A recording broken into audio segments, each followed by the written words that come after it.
देखिए, इसमें हम हिंदी के कुछ इंपॉर्टेंट क्वेश्चंस को देखने वाले हैं। इससे पहले ऑलरेडी हमने 3 क्लास किया है हिंदी के एमसीक्यू वाला। उसका लिंक यहाँ आई बटन में आपको दिख रहा होगा प्लेलिस्ट का। अगर आपने उन वीडियोस को नहीं देखा है तो इस वीडियो को देखने के बाद उन वीडियोस को भी ज़रूर देखिएगा। चलिए इस वीडियो को शुरू करते हैं। पहला है भाववाचक संज्ञा शब्द कौन सा है। 4 शब्द यहाँ पे दिए गए हैं, चारों में कौन सा भाववाचक संज्ञा वाला शब्द है ये आपको बताना है। भाववाचक संज्ञा वे संज्ञा होते हैं जो किसी भाव को व्यक्त करते हैं। तो यहाँ पे देखिए, युवक नहीं होगा, पौरुष आस्तिक भी नहीं होगा, तरुण भी नहीं होगा। पौरुष क्या होगा, भाववाचक संज्ञा होगा। राइट आंसर हो जाएगा ऑप्शन दूसरा। फिर अगला क्वेश्चन है, उसको देखिए और बताइए। कौन से शब्द में अनुस्वार ण में बदला जा सकता है। मतलब जो अनुस्वार है, यहाँ पे क के ऊपर जो बिंदी लगा है, यहाँ पे म के ऊपर जो बिंदी लगा है, यहाँ क के ऊपर और यहाँ शु के ऊपर जो बिंदी लगा है, उसको किस शब्द में इसमें से ण में बदला जा सकता है ये आपको बताना है। तो किस शब्द में बदला जा सकता है, देखिए कंठित है, मंजुल है, इसमें नहीं बदला जा सकता। कंगन में भी नहीं, सुंदर में भी नहीं। लेकिन कंठित में अनुस्वार कोणा में बदला जा सकता है। कैसे, कहने का मतलब ये है आप कंठित को ऐसे भी लिख सकते हैं तो भी ये सही होगा। मतलब ये जो क के ऊपर जो बिंदी लगा है उसको आप यहाँ पे ण में बदल दिए, यही पूछा गया है सवाल में। तो राइट आंसर क्या हो जाएगा, ऑप्शन पहला ही करेक्ट हो जाएगा। इस टाइप का भी क्वेश्चन आपसे हिंदी में पूछा जाता है। आई होप इसे आप समझ गए होंगे। अगला क्वेश्चन देखिए, तिरंगा शब्द में कौन सा समास है। तिरंगा में कौन सा समास है ये आपको बताना है। तिरंगा मतलब सामने में देखिए, तिरंगा मतलब तीन रंगों वाला क्या होगा, तिरंगा। मतलब यहाँ पे 3 रंग, तिरंगा किसे कहेंगे, 3 रंग। मतलब यहाँ पे 3 क्या है, संख्या बता रहा है। और संख्यावाची शब्द किसमें होता है, तो वो होता है द्विगु समास में। राइट आंसर क्या हो जाएगा, ऑप्शन चौथा इसका करेक्ट आंसर हो जाएगा। कर्मधारा भी नहीं होगा, तत्पुरुष और अव्ययी भाव ये सब नहीं होगा। तिरंगा में कौन सा समास होगा, तो द्विगु समास, याद रखेंगे। उसके बाद अगला क्वेश्चन देखिए, भाई साहब आते ही होंगे, यह वाक्य किस काल का है। इसमें आपको काल बताना है। तो भाई साहब आते ही होंगे मतलब इसमें क्या है, संदिग्धता है। तो क्या होगा, संदिग्ध वर्तमान, अपूर्ण वर्तमान और सामान्य वर्तमान और भविष्यकाल ये सब नहीं होगा। राइट आंसर हो जाएगा संदिग्ध वर्तमान, ऑप्शन 3 करेक्ट हो जाएगा। उसके बाद अगला क्वेश्चन है, निरुत्तर हो जाना इस अर्थ को व्यक्त करने वाला मुहावरा। मतलब किस मुहावरा का अर्थ होगा निरुत्तर हो जाना। तो यहाँ पे 4 मुहावरा आपको दिया गया है, चारों में से आपको चुनना है। तो बगले झांकना, बट्टा लगना तो नहीं होगा, बाग बाग होना भी नहीं होगा, बांछे खिल जाना ये भी नहीं होगा। बगले झांकना इसका अर्थ क्या होता है, निरुत्तर हो जाना। तो राइट आंसर हो जाएगा ऑप्शन पहला। फिर अगला क्वेश्चन है, सुनार शब्द किस प्रत्यय से बना है। इसमें आपको प्रत्यय बताना है। प्रत्यय वे शब्दांश होते हैं जो किसी भी शब्द के पीछे लगते हैं। तो सुनार, तो सुनार में कौन सा प्रत्यय लगा है, तो यहाँ पे लगा है आर। राइट आंसर हो जाएगा ऑप्शन दूसरा। आई होप आप इसे भी समझ गए होंगे। फिर अगला है, प्रत्यक्ष शब्द में कौन सा उपसर्ग है। अब उपसर्ग वे शब्दांश होते हैं जो किसी शब्द के शुरू में लगते हैं, प्रारंभ में लगते हैं, आदि में लगते हैं। तो प्रत्यक्ष में कौन सा उपसर्ग होगा, देखिए इसे अगर आप तोड़ेंगे तो क्या होगा, ये प्रतिधन क्या होगा, अक्ष होगा, प्रतिधन अक्ष। मतलब इसमें कौन सा प्रत्यय है, तो आप बोलेंगे प्रति, किस में है, ऑप्शन 4 में है। तो ऑप्शन 4 इसका करेक्ट आंसर हो जाएगा।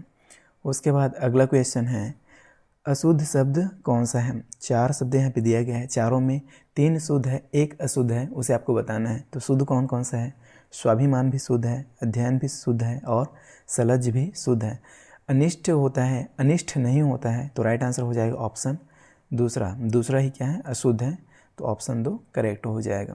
फिर अगला क्वेश्चन है, ये क्या रंभा हो गया है, ये रंभा होना चाहिए। रंभा को नौकरी नहीं करनी इस वाक्य में कारक है। इसमें कौन सा कारक होगा ये आपको बताना है। तो देखिए इसमें क्या होगा, कर्ता ने कर्म को, मतलब कर्ता ने कर्म को। तो यहाँ पे कौन सा कारक होगा, आप बोलेंगे कर्ता कारक। राइट आंसर हो जाएगा ऑप्शन दूसरा करेक्ट हो जाएगा। इसमें कौन सा कारक होगा, कर्ता कारक, ऑप्शन दूसरा करेक्ट।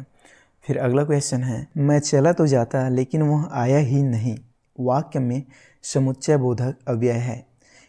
इस पूरे वाक्य में आपको समुच्चय बोधक अव्यय कौन सा होगा ये आपको बताना है। तो यहाँ पे देखिए, मैं चला तो जाता लेकिन वह आया ही नहीं। तो यहाँ पे जो लेकिन है वही क्या है, समुच्चय बोधक अव्यय है। राइट आंसर हो जाएगा ऑप्शन 3। उसके बाद अगला क्वेश्चन देखते हैं, मैं शादी में नहीं जाऊँगा, वाक्य में रेखांकित क्रिया है। नहीं जाऊंगा, तो ये जाऊंगा किस प्रकार का क्रिया है ये आपसे पूछा गया है। तो इस वाक्य में कैसा क्रिया है? अकर्मक। राइट आंसर हो जाएगा ऑप्शन चौथा करेक्ट हो जाएगा। फिर अगला क्वेश्चन है, मूर्धा से उच्चारित होने वाले सभी वर्ण कौन से वर्ग में हैं? यहाँ 4 वर्ग में वर्णों को बांटा गया है। कौन से वर्ग में सभी वर्ण ऐसे हैं जो मूर्धा से उच्चारित होते हैं? देखिए, हमने थ्योरी क्लास में आपको अच्छे से समझाया था, ट्रिक भी बताया था इसे याद रखने का, उच्चारण स्थान को। अगर आपने अभी तक उस वीडियो को नहीं देखा है तो देखिए, यहाँ आई बटन में लिंक दिख रहा होगा, वहाँ पे क्लिक करके आप थ्योरी क्लास को देख सकते हैं वर्णमाला का, जिसमें हमने आपको ट्रिक बताया है, उच्चारण स्थान को आप इजीली याद रख पाएंगे। देखिए, इसका ट्रिक क्या था? तो इसका ट्रिक था ऋतु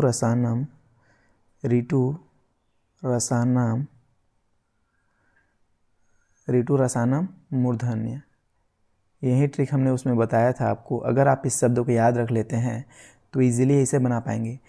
इसमें से री का उच्चारण स्थान क्या होगा? मूर्धा होगा। साथ ही साथ ट मतलब पूरा ट वर्ग में कौन कौन सा आएगा? ट, उसके बाद ठ, फिर ड, उसके बाद ढ, उसके बाद क्या आता है? ट ठ ड ढ ण, क्या आएगा? ण। ट ठ ड ढ ण। इन सभी का उच्चारण स्थान क्या होगा? मूर्धा होगा। उसके अलावा ये र, उसके अलावा ये षटकोण वाला स, इन सभी का उच्चारण स्थान क्या होगा? तो आप कहेंगे इन सभी का उच्चारण स्थान क्या होगा? मूर्धा होगा। अब देख लीजिए कौन से वर्ग में इसमें से वर्ण मिलेंगे आपको। तो देखिए, य र ल ये तो नहीं होगा, त थ द ये भी नहीं होगा, लेकिन ट ठ ड इसमें से मैच खा रहा है। देखिए, ट ठ ड, तो राइट आंसर क्या हो जाएगा? ऑप्शन 3। ऑप्शन 3 में वे सभी वर्ण हैं जिसका उच्चारण स्थान क्या है? मूर्धा है, तो ऑप्शन 3 करेक्ट हो जाएगा। क ख ग भी नहीं होगा। आई होप आप इसे क्लियरली समझ गए होंगे। आपको ये शब्द याद रख लेना है, ऋतु रसानम, देन मूर्धा से उच्चारित होने वाले वर्ण को आप इजीली आइडेंटिफाई करके टिक लगा सकते हैं एग्जाम में। चलिए आगे देखते हैं। जो इस संसार से बाहर की वस्तु हो, वाक्य के लिए एक शब्द होगा। जो इस संसार से बाहर की वस्तु हो उसके लिए एक शब्द क्या होगा? तो उसके लिए होगा अलौकिक।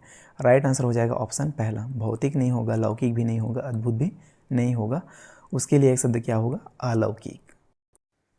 फिर है क्वेश्चन नंबर 14, तद्भव शब्द छांटिए। 4 शब्द यहाँ पे दिया गया है, चारों में कौन सा तद्भव है ये आपको बताना है।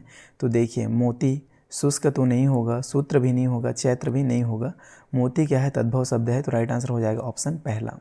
फिर अगला है, आयात के लिए विलोम शब्द होगा। तो आयात का विलोम क्या होगा? सिंपल है, निर्यात होगा। राइट आंसर हो जाएगा ऑप्शन 3। उसके बाद अगला है, यद्यपि शब्द में कौन सी संधि है? यद्यपि में कौन सा संधि होगा? तो ये सो सिंपल है, जब कभी भी बीच में आधा व्यंजन के बाद य र व ऐसे वर्ण आते हैं तो वहाँ पे कौन सा संधि होता है? यहाँ पे होता है यण संधि। तो इसमें कौन सा संधि हो जाएगा? यण। राइट आंसर हो जाएगा ऑप्शन 3। उसके बाद अगला क्वेश्चन है, शरीर शब्द का पर्यायवाची नहीं है। अब ये नहीं है वाला क्वेश्चन है, मतलब बाकी 3 शरीर का पर्यायवाची होगा, एक ही है जो पर्यायवाची नहीं है, उसको आपको बताना है। नहीं है वाले क्वेश्चन का बेनिफिट यही होता है कि वो अपने आप में 3-4 क्वेश्चन बनते हैं। कैसे? कौन कौन सा पर्यायवाची है करके भी पूछा जा सकता है इसी सवाल को, है ना। तो जो पर्यायवाची है उसे आपको याद रखना है और जो नहीं है उसे एलिमिनेट करके टिक लगाना है। तो देखिए, शरीर का पर्यायवाची काया भी होता है, देह भी होता है और वपु भी होता है, लेकिन रिपु नहीं होता है। तो पूछा ही नहीं है, तो राइट आंसर क्या हो जाएगा? ऑप्शन 3। उसके बाद अगला क्वेश्चन है, मुनि शब्द का बहुवचन होगा। मुनि शब्द का बहुवचन क्या होगा ये आपको पूछा गया है। तो मुनि का बहुवचन क्या होता है? मुनि ही होता है। राइट आंसर हो जाएगा ऑप्शन 4। उसके बाद अगला क्वेश्चन है, तत्सम शब्द कौन सा है? 4 ऑप्शन आपके सामने हैं, चारों में से जो तत्सम है उसे आपको बताना है। तो देखिए, ये तो सिंपल है, तत्सम शब्द कौन सा हो जाएगा? तो आप कहेंगे शिक्षा क्या है? तत्सम शब्द है। इजी है, देख के ही समझ में आ रहा है। राइट आंसर हो जाएगा ऑप्शन 4। उसके बाद अगला क्वेश्चन देखते हैं, भाववाचक संज्ञा शब्द कौन सा है? 4 विकल्प है आपके सामने, चारों में से भाववाचक कौन सा है ये आपको बताना है। तो देखिए, ये क्वेश्चन रिपीटेड है, इसे हमने कुछ देर पहले किया था। इसका भाववाचक संज्ञा कौन सा हो जाएगा? तो पौरुष। राइट आंसर हो जाएगा ऑप्शन 4। उसके बाद अगला क्वेश्चन है, निम्न में से विदेशी शब्द कौन सा है? 4 ऑप्शन आपके सामने हैं, चारों में से विदेशी कौन सा है ये आपको छांटना है। तो पगड़ी नहीं होगा, लोटा भी नहीं होगा, चिड़िया भी नहीं होगा। विदेशी शब्द कौन सा है? तो आप बोलेंगे टिकट। ऑप्शन पहला करेक्ट हो जाएगा। फिर अगला क्वेश्चन है, निम्न में से निजवाचक सर्वनाम कौन सा है? तो इसमें देखिए, वह, तू और मैं, ये सभी क्या है? तो आप बोलेंगे ये सभी क्या है? पुरुषवाचक सर्वनाम है। कैसा सर्वनाम है ये सभी? तो ये सभी है पुरुषवाचक सर्वनाम। एक ही है ऑप्शन नंबर दूसरा, ये क्या है? तो ये क्या है? निजवाचक सर्वनाम है। तो ऑप्शन दूसरा आप क्या है? निजवाचक सर्वनाम होगा। राइट आंसर हो जाएगा ऑप्शन 2। आई होप आप इसे भी समझ गए होंगे और बाकी को भी आप याद रखेंगे। उसके बाद अगला क्वेश्चन देखते हैं। निम्न में से कौन सा तद्भव है? 4 ऑप्शन आपके सामने हैं, चारों में से जो तद्भव है उसे आपको बताना है। सिंपल है, तद्भव शब्द कौन सा हो जाएगा? धान। देख के समझ में आ रहा है, ऑप्शन 4 करेक्ट हो जाएगा। उसके बाद अगला है, टिकाऊ किस प्रकार का विशेषण है? तो टिकाऊ कैसा विशेषण है? ये गुण बता रहा है क्या, या परिमाण बता रहा है, या संख्या बता रहा है, या सर्वनामिक विशेषण होगा? तो ये क्या होगा? गुणवाचक विशेषण। गुणवाचक विशेषण वे होते हैं जो किसी गुण को बताते हैं। टिकाऊ क्या है? अपने आप में गुण बता रहा है, तो ये क्या होगा? गुणवाचक विशेषण। ऑप्शन पहला करेक्ट हो जाएगा। फिर है, निम्न में से किस शब्द की वर्तनी शुद्ध है? 4 ऑप्शन आपके सामने हैं, चारों में से एक ही है जिसका वर्तनी शुद्ध है, उसी को आपको बताना है। तो देखिए, हितैषी, अभ्यंतरिक, साम्राज्य या सुषुप्त। तो इसमें आप ध्यान से देखेंगे तो अभ्यंतरिक भी गलत लिखा हुआ है, साम्राज्य भी गलत है, सुषुप्त भी गलत है। एक ही है जो सही लिखा है, वो कौन सा ऑप्शन होगा? तो ऑप्शन नंबर 1 हितैषी क्या है? करेक्ट लिखा है। तो शुद्ध वर्तनी क्या हो जाएगा? हितैषी। ऑप्शन नंबर 1 करेक्ट हो जाएगा। तो इस तरह से हमने 25 हिंदी के मोस्ट इंपॉर्टेंट क्वेश्चंस देखे एंड आई होप कि आपको इस वीडियो से हेल्प मिला होगा समझने में टॉपिक्स को, और वीडियो आपको पसंद आया होगा। वीडियो पसंद आया तो वीडियो को लाइक कीजिए, और साथ ही साथ अभी ये सीरीज़ कंटिन्यू रहेगा, तो आगे आने वाले वीडियोस को देखने के लिए चैनल को सब्सक्राइब कीजिए। हम आपसे मिलते हैं नेक्स्ट वीडियो में, तब तक के लिए बाय।